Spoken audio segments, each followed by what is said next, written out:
For the people who worship Saturn, who are still trying to embed their data into the Saturn field, into the Saturn records, you're being deceived is what I saw. That's a deception. And that information is not being uploaded to the more universal fields. To answer your question more directly, I think it has to do with frequency, the solar gates, and coherence. Do you have any idea when the timing is? Do you think it's when the magnetic shielding falls more? Do you think it's like right before the crust unlocks?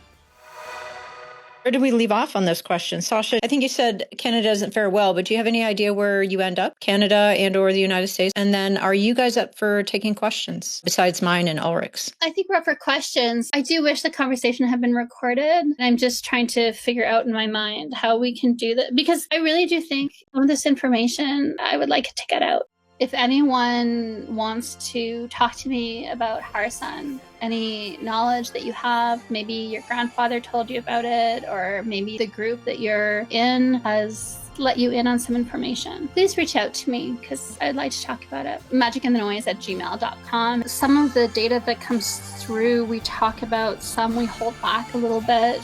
Sometimes in videos, there's one at least where I flash the book on the dais and I just put, if you've been here, if you've seen this, send us an email. Let's get in touch. And I think one of the things that we've said, and I just want to stress again, I think a lot of people tend to blend in their own biases, their own beliefs. You see a lot of remote viewers who basically say they're remote viewing, but really they're just talking about what they think. And that's not, in my mind, and for Mint, Magic in the Noise, that's not what we call remote viewing. If I know what your beliefs are about something, what your opinion is, and from that, I can guess exactly what your data is going to be about a target without even having to see your session, then I don't think you're a good remote viewer. You're doing a little bit of psychic swiping at the target, and then you're adding filler data. That's a conversation David and I were having recently about the new video that we're starting to work on. I did a session on the Hill from the telepathy tapes. The data that I got does not align with my beliefs, and it doesn't align with how I see reality or the world, but we still have to report it. That's the data that came through. You mentioned in passing the harvest. I made a playlist and I put it at the top. So if you go to our YouTube channel, Magic in the Noise, remote viewing, it's the first playlist on our landing page that's specifically about the pole shift. And we have more videos coming out soon specifically about the pole shift. In one of them, the coming pole shift, Harvest of Souls, I did get in my data that as well. I saw solar gates when the solar gates open, and they don't open often. After I had done my session, I was doing the analysis. Remember that in the Book of Enoch, he talks about these solar gates that open and close. I kind of got something similar in my data where I had the sense of there's timing involved, and some of the souls get set free, or some of the people who can maintain that coherence, it's not just that they survive, but some of them get set free instead of just being dissipated out, or the data just being stored, archived, and then a fresh new set of records is initiated. Do you have any sense of like where those gates are? You get what I'm trying to ask you? Like where? Yeah, definitely. So I think that they have to do with frequency, and I think it has something to do with the sun. Looking at the data that I got while I was in the session as analysis, the sun is changing and something happens in the sun. And that's really, I think, what tips the scale. And whatever it is, whether it's a change in frequency, whether the magnetic field of the sun changes such that another, in the past, it looks to me like it was Saturn that was the sun. And then somehow it's no longer the sun. Now in our era, we have Sol Star as our sun, and Saturn, we call it a planet, a gassy giant, but it was the old sun. I didn't see how the transition happens. So I can't say how the transition will happen from our sun to the next one, but I do firmly believe that that's what the data was pointing to. And in the in-between, between the current Akashic records being archived and stored, put away, and the new set of records initiated, between the current sun and the new sun, between the old Schumann Resonance and the new one, there's an opening there. And I think it has to do with the data stored in the Akashic records. There's an opportunity for some, I don't know if the word souls carries too much baggage, but let's just use it for the sake of conversation. Some souls who have that coherence, who have their data, seem to be able to exit this system, whether it's exit the simulation, somehow intact. And there's something about that that felt very important, but there's also a lot about it that I felt like was more for me, not as much for me to share. there. I talked about it maybe a little bit more vaguely. I did do a different session for a different tasker, and more information came through about some of how that works. And I just want to say, I don't know if it's an appropriate place to say it here, but for the people who worship Saturn, who are still trying to embed their data into the Saturn field, into the Saturn records, you're being deceived is what I saw. That's a deception. And that information is not being uploaded to the more universal fields. To answer your question more directly, I think it has to do with frequency, the solar gates, and coherence. Do you have any idea when the timing is? Do you think it's when the magnetic shielding falls more? Do you think it's like right before the crust unlocks? I saw the stars falling. I saw the constellations shift as though the axis of the Earth has spin, or the axis of the ether above us changes, or depending on what model you ascribe to. If you think it's the stars that are moving above us, then the stars slip. If you think it's the planet that's rotating, then the axis shifts. For whatever reason, what we see in the sky changes. The angle of the constellations changes. That's one thing. The Earth tears open. That's another thing. The magnetic field starts to go crazy and realign to different poles. All these things are going to start happening. The aurora borealis are going to be seen everywhere, or at significantly lower latitudes. We're already seeing that. The process has begun. But in terms of when is the moment to exit from the solar gates, I'm going to need to be retasked so I can get more information. And like I said, because I did the session 2 years ago, I'm a much better remote viewer now, so I should be able to get more specific information about that. But the thing is, I need to be blind. So I can't just say to David, okay, task me with that sometime this week, or even sometime in the next 3 weeks. I can't know that the next one he gives me is this one. And I think that that's something that I see a lot of groups do that I strongly disapprove of. Something happens in the news and it's a big event, and then everybody works that target. Well, you're not blind. I remember the Titan submersible that imploded, and then every single remote viewing group or channel, or they were all tasking each other with that. Well, if you're working a target and that's been in the news all week, and you start getting data about, oh, I feel like I'm underwater, I feel some kind of an implosion explode, right away you're unblinded. Now you know exactly what you're describing. I don't think it's good to task remote viewers with what's happening in the news right now. I also don't think I can be retasked on this particular session this month, because I'll know that that's what it is. And so then even if I do my best, people can say, I don't put in my own beliefs. But the thing is, your subconscious affects how the data is expressed to your conscious awareness prior to your conscious awareness being aware of the data. So it kind of goes through a filter. That's why we often get metaphors that speak to us, that make sense to us. Or sometimes we see movie scenes because the data stream says, look, I have this chunk of data. It's not encoded for human minds. It's not encoded in human language, but you're here and you're wanting to access it. And so how can I translate this into something human for you? One of the things it does is it rifles through your memories and says, is there anything in there that's useful, close enough to what I'm trying to communicate to you? The data isn't organized in a human way. So even the idea of truth, people get really confused about that. The data is not stored in the data stream as this is true and this is not true, because humans don't even know what's true and not true. Enhance your 4 hertz frequency. This is related to like your flow states. That's the correlation that's been found when that brainwave is a little bit stronger, that rhythm. And then the theta, that's 4 to 8 hertz. So this is where you're starting to overlap with the Schumann resonance. This is the sleepy, dreamy state. It's the creative state. That's the one that a lot of people listen to tone entrainment audio tracks when they're remote viewing to try to get into theta. That's like just on the edge of sleep. That's not what I do. I do wonder why that one's pushed so hard on the public to get into the theta state. And then the alpha state, 8 to 12 hertz. This is when you're awake and you're alert. And I think for me, this is a really about 15 seconds of like time missing when you bring somebody up from listener to speaker. So you might need to cap a little bit of that. We have Dan back. Okay, so basically I'm just running down delta, theta, alpha, beta, gamma, different brainwave states. They have different frequencies. Some remote viewing methods try to push one brainwave state more than others. So the theta one is the most popular, I suppose, the 4 to 8 hertz. And like I said earlier, I think they're misunderstanding why they get good results in that theta range. I don't think it's because you're in that sleepy creative state. I think it's because you're in a state that overlaps with the Schumann frequency peak. And that's why you're getting that resonance with the Akashic records, let's say, the field in which those are kept. And so I think that's why that's a good state for people. But the alpha state also maps onto that because alpha is also in the 8 hertz range. And so you can choose to go the theta route or the alpha route. The solar gate, is your understanding that it's like a soul harvest, that it's there to suck up souls, or is it like a portal where other things are coming through? What I saw was that there is timing involved in this, and that in between the opening of the solar gates, in the eras between the opening of the solar gates, there's no exit.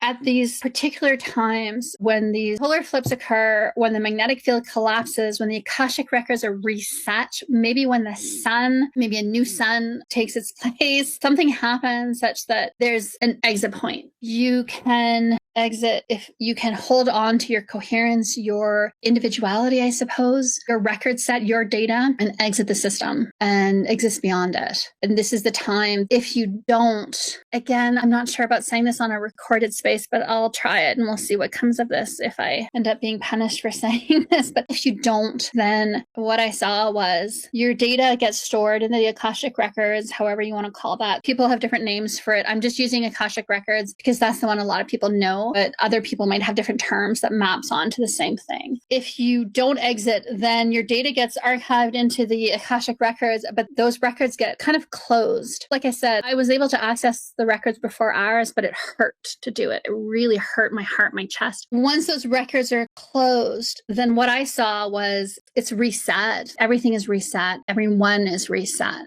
All the data is essentially removed. What I saw was like a computer disk being degaussed. Everything is erased, deleted, and started fresh. I think that the people who don't take the exit point when it's offered, they dissolve. You mean our souls get deleted or the memory of our past lives gets purged? I think it's more that you dissolve into source. You dissolve into... It might be the greatest of diplomatic euphemism for you to get annihilated and your immortal soul as well. I mean, this is just your understanding. Am I understanding you correctly? That's the information you got? The information of your experiences are still recorded, and that's not lost. But that recording is shelved. It's archived. And then in the new Akashic records, you're blank.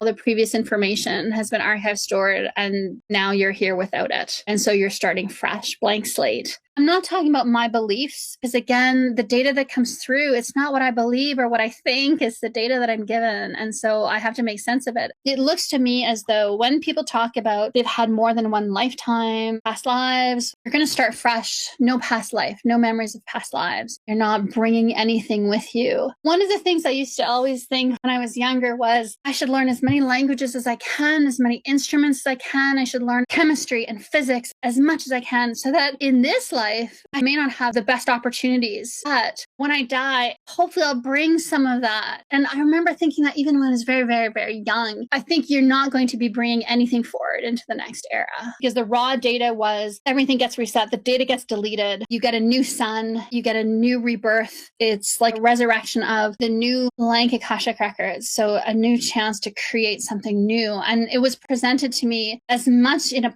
positive way as in a terrifying way. So that's how I see the solar gates as here's this one time in maybe 40,000 years. There are these really long stretches of time where there's no exit point, but I feel like now the data came through that the solar gates are going to be open. And when they open, you can exit. For the people that have the coherence and they hold on to themselves, their self, their individuality, their data set, you can take your data set and you can exit. That's the opportunity.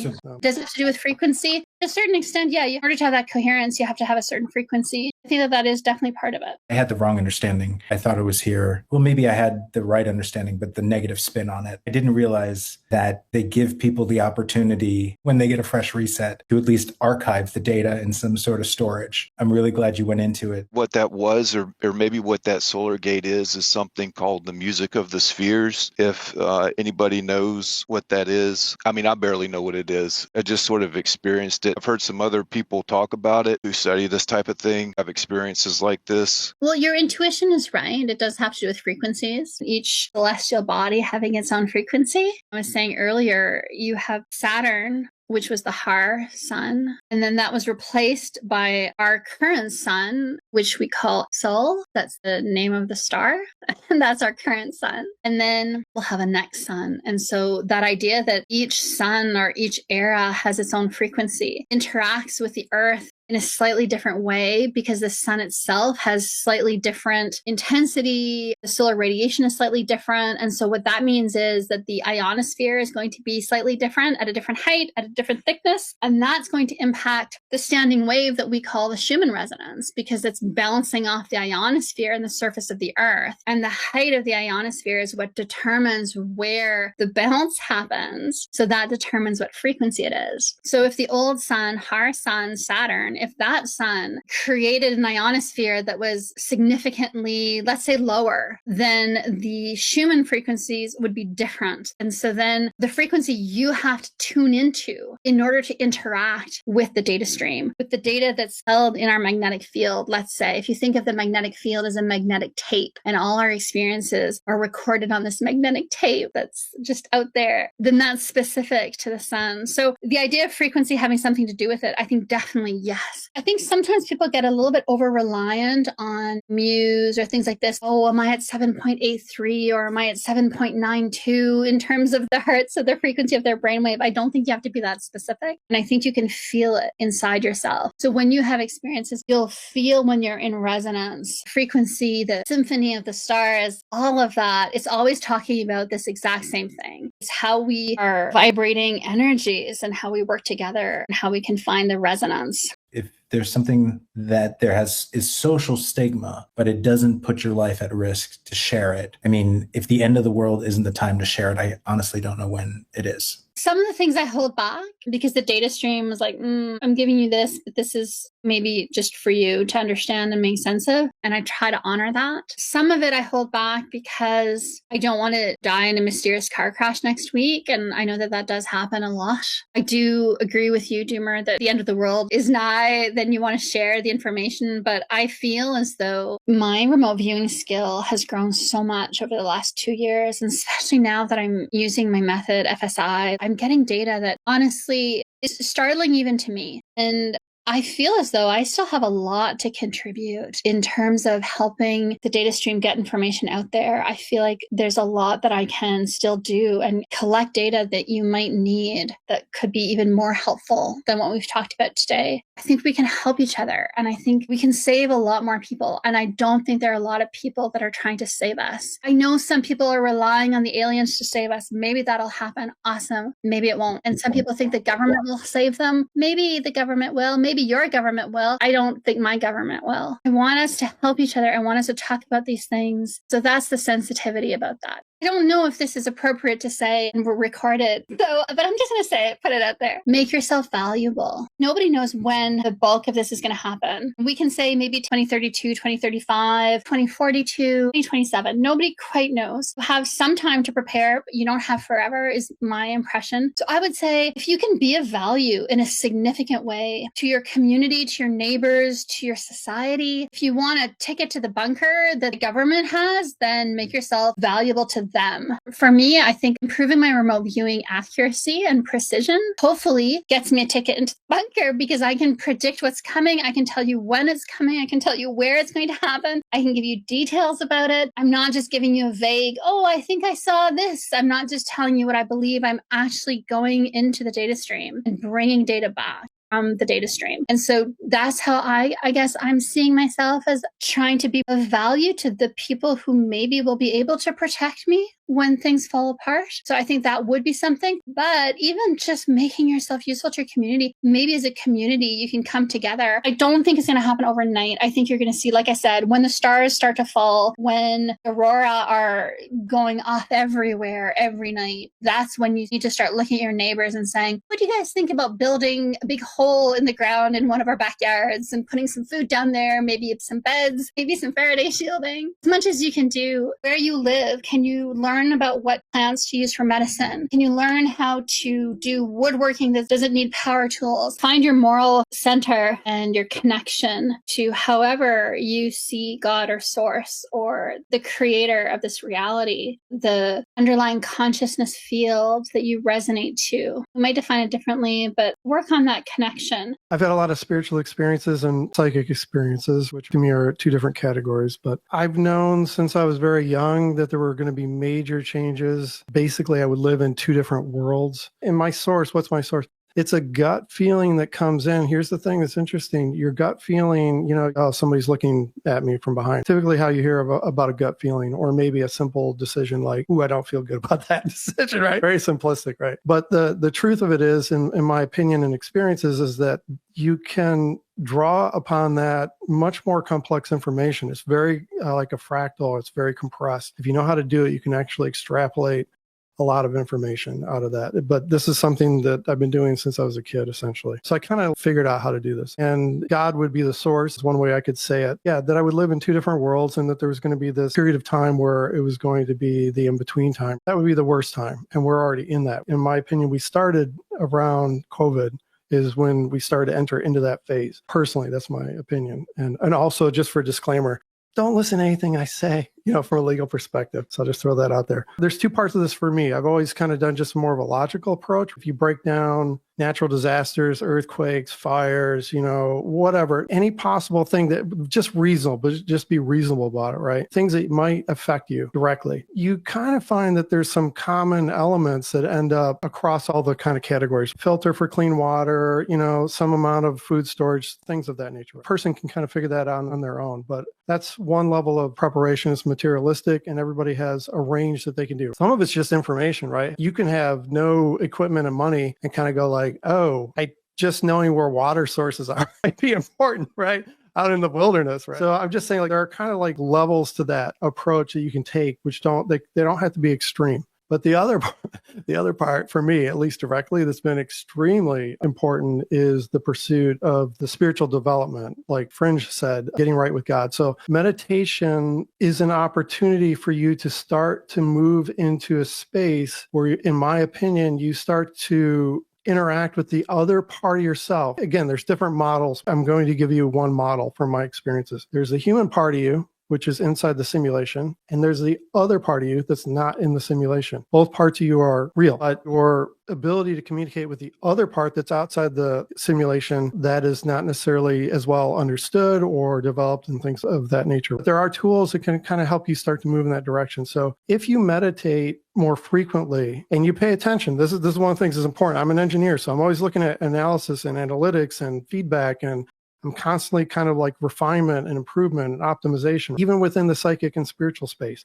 Because in my opinion, reality is order. Order is structure. Structure has rules. Physics, psychic, and spiritual also have rules, if you can see them. It's a huge, longer discussion about what I mean by that. But the point I'm trying to make for you is simply that I think what you'll find if you meditate and just sort of pay attention to what happens around you, you may start to make better choices. You might start to, for some reason, you end up in the right place at the right time. You're like, that's a little bit weird. You could call it good luck. You could call it insight. Sometimes you'll understand what you're doing. Sometimes it'll just seem like synchronicities.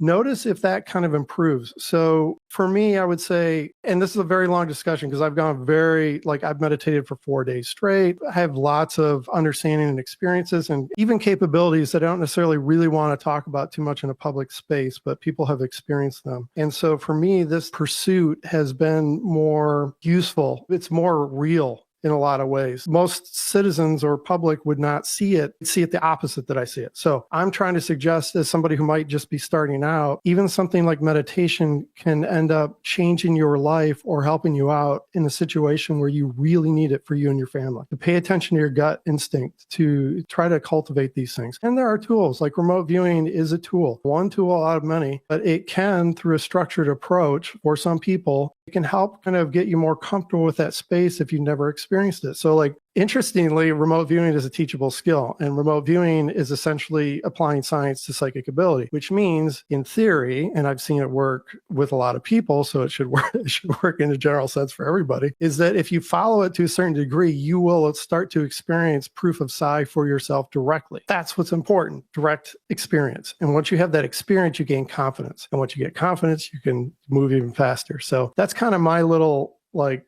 answer to that question. I'll let Sasha answer. My advice before magic goes is get right with God. And I'm not even joking about that. My idea of God is probably not the idea of most people here in a UFO space, but I mean the actual true real God who I see as Yahweh of the Old Testament. So I just want to throw that out there as my own personal advice. And that doesn't mean that you shouldn't be trying to prepare and protect your children. I do all of those things as well. But when it comes to this cataclysm that might be coming our way, and we see even the earth splitting is in the prophecies, it's in scripture. So I would look to the scripture and look at those prophecies and kind of decide for yourself where you want to be when this whole thing comes crashing down, because I think it is going to come crashing down. It very well may be in our lifetime. Thank you, David, Tasha, everyone here. Thank you for doing this. Thank you for your time. It seems like we're approaching a great awakening, or we're already in the middle of it, really, to be honest. It's probably been going on for decades, and we just haven't quite put one and two together. But these sorts of things do need to be talked about, and they need to be put out there. In my own personal experience, remote viewing, we match on a fair amount of data. Thanks for coming out and talking about it.